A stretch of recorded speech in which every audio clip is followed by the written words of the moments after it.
Bonjour à tous, je suis Berek et bienvenue sur la tribune de Coruscant pour cette nouvelle vidéo des références sur l'épisode 7 de la série Andor. J'ai décidé de légèrement modifier le rythme de diffusion de ces vidéos puisque Tony Gilroy, scénariste et créateur de la série, a indiqué qu'Andor n'était pas construite exactement en 4 arcs de 3 épisodes comme on le pensait. Ainsi, les épisodes 1 à 3 et 4 à 6 forment bien 2 arcs de 3 épisodes, mais cet épisode 7 est un standalone qui met en place les conséquences du dernier arc. Ainsi, on retrouvera un nouvel arc avec les épisodes 8 à 10 et le final sera en 2 épisodes avec les 11 et 12. Cette série de vidéos sera bien évidemment full spoiler et est donc prévue pour ceux qui ont déjà vu l'épisode 7 d'Andor. Dans la chambre de Cyril Karn, on retrouve les statuettes de soldats clones déjà perçues dans les épisodes précédents. On peut identifier que ce sont des clones et non des Stormtroopers grâce aux blasters qui sont des fusils blasters DC-15A.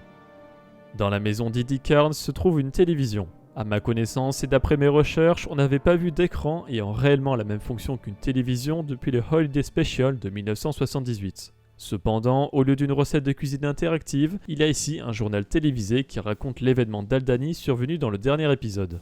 Ce n'est pas confirmé, mais il se pourrait que ce journal soit l'Holonews Imperial, une chaîne d'information présente dans le roman Une Nouvelle Aube et qui servait à couvrir le complot du comte Denetrius Vindian pour faire exploser la lune Sinda. L'Holonews a été diffusé par Holonet News, aussi appelé HNN, dans l'Holonet. Cyril Karn est embauché au Bureau des normes, appelé Bureau of Standards en VO. Cela fait penser au Republic Measures and Standards Bureau de l'univers Légende. Le RMNS était la branche du gouvernement de la République Galactique responsable du maintien des unités de mesure communes, y compris le temps, le poids, l'argent et d'autres quantités similaires.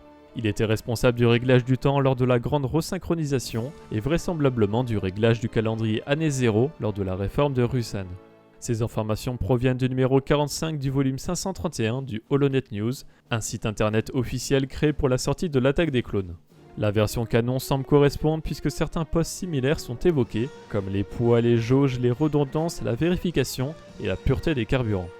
Au RMNS, on retrouve un droïde MSO6, aussi appelé droïde souris, très fréquent à l'époque impériale. Le nouveau personnage du BSI qui s'adresse au conseil n'est pas si nouveau puisqu'il s'agit du colonel Yularen. Wulf Yularen a été créé lors d'un Nouvel Espoir et est le premier personnage à porter la tenue blanche typique des agents du bureau de la sécurité impériale. On le retrouve ensuite dans Rebels et dans le premier roman Throne, mais beaucoup le connaissent de The Clone Wars où il était amiral de la République sous les ordres du général Skywalker. Yularen était interprété par Robert Clark dans Un Nouvel Espoir, puis Tom Kane a pris la suite pour les séries animées. Ici, c'est Malcolm Sinclair qui reprend ce rôle. Le Major Partagaz réclame un audit sur les routes spatiales menant à Ord Mantell. Ord Mantell est une planète de la bordure médiane qui sert de capitale au système Brillant Joyau.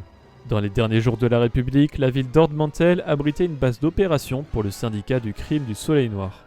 Plus tard, elle est passée sous le contrôle de l'Empire Galactique et est devenue le siège d'un dock impérial.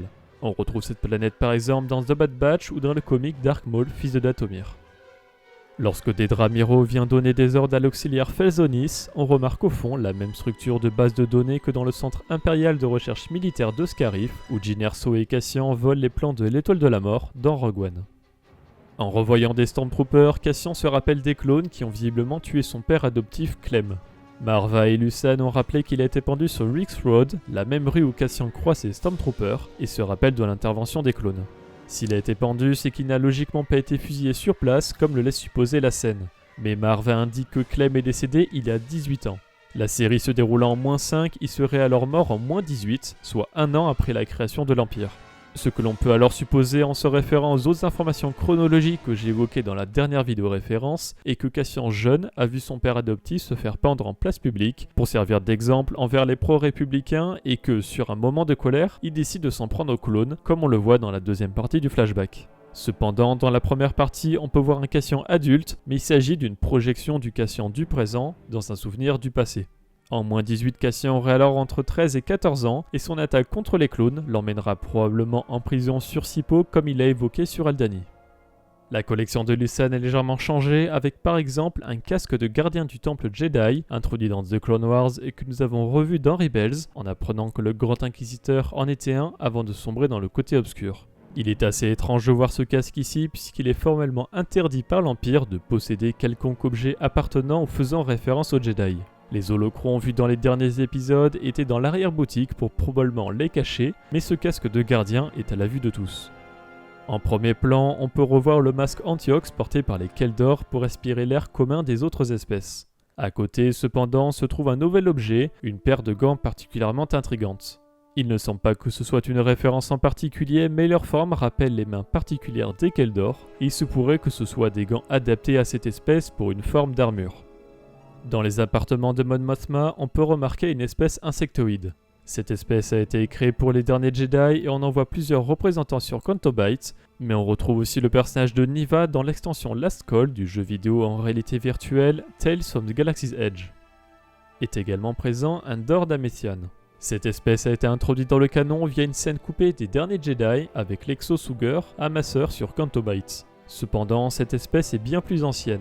En effet, le livre de référence de l'univers légende Star Wars Chronicles de 1997 explique que cette espèce faisait partie des maquettes non conservées pour les aliens du palais de Jabba dans le Retour du Jedi.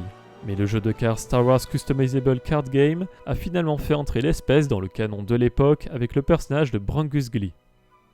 Pour terminer avec les espèces invitées chez Mothma, on retrouve un personnage de la même espèce que la comtesse Alicine Drex Delga Cantonica Provincion, présente également sur Canto Bight dans les derniers Jedi.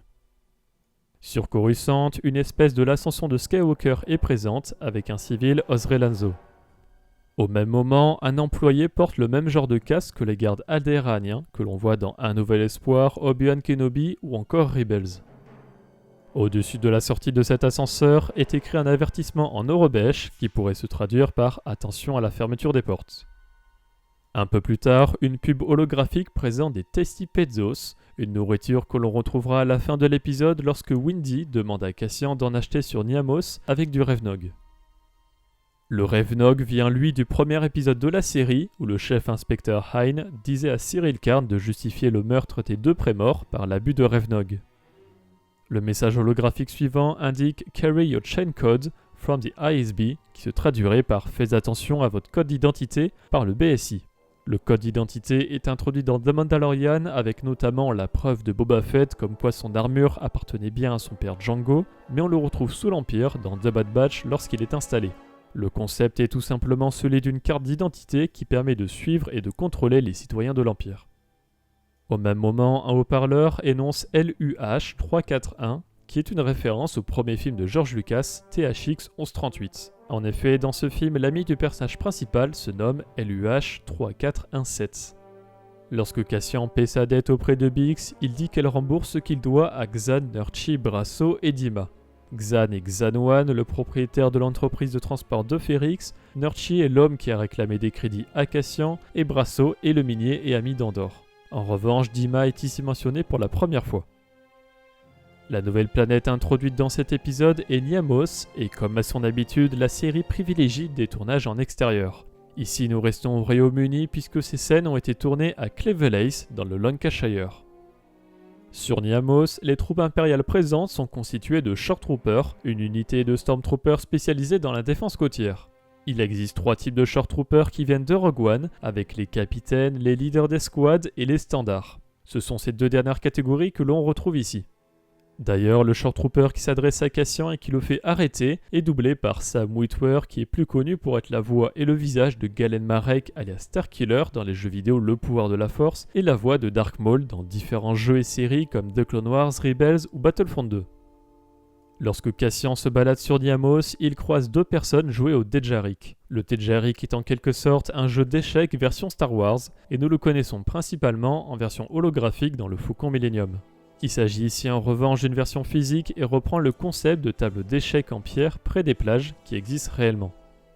Cassian croise également des droïdes chercheurs. Ces droïdes sont des dérivés de droïdes sondes dont on connaît 2 modèles actuellement. Les ID-9 ont notamment appartenu à l'inquisitrice la 7ème sœur dans la série animée Rebels, et un ID-10 surnommé Dio a lui appartenu à Aiden Versio, la commandante de l'escouade Inferno dans le jeu vidéo Battlefront 2. Le droïde qui arrête Cassian est un droïde de sécurité KX vu par exemple dans Rogue One avec K2SO, mais aussi dans le jeu vidéo Jedi Fallen Order. La première personne à se faire juger est accusée de rôder sur une scène de crime, de se balader avec un massif sans laisse et de laisser des déjections de son animal. Le massif est une créature que nous connaissons principalement pour être le chien des Pierre Tusken sur Tatooine, comme on en voit par exemple dans l'Attaque des clones de Mandalorian ou le livre de Boba Fett, mais même la République en avait dans The Clone Wars. Pendant que la juge examine les accusés, elle remplit ses dossiers. Le premier porte sur Richard Stevenson qui est accusé de manquement au commandement impérial et de vandalisme anti-impérial. Il est emprisonné pour 5 ans. Le second est Case Seymour, accusé de suspicion de sensibilité à la force et d'agression d'un officier impérial. Il est lui emprisonné pour 25 ans. Case Seymour est surtout une référence à un concept artiste de la série Andor qui porte le même nom. Pour finir, la juge est entourée de Shore Troopers, mais aussi de soldats qui sont probablement des locaux. Ils sont de l'espèce des Lacertilo, encore une fois originaires de l'ascension de Skywalker. En complément de cette vidéo, je vous invite à regarder la critique de Tribune et Max Rebo qui sortira dimanche sur cette même chaîne YouTube. Vous pouvez également participer à la critique en live qui aura lieu ce soir à 21h sur Twitch. Merci d'avoir regardé cette vidéo et j'espère qu'elle vous a plu. Si c'est le cas, n'hésitez pas à laisser un like, à la partager, à vous abonner en activant les notifications si vous ne voulez pas rater les vidéos de la Tribune de Coruscant. Pour être au courant de l'actualité Star Wars au quotidien, suivez-nous sur Facebook, Instagram et Twitter. Et tous les dimanches, nous débriefons de l'actualité sur Twitch lors de notre émission Là-bas dans les étoiles. A bientôt et que la force soit avec vous.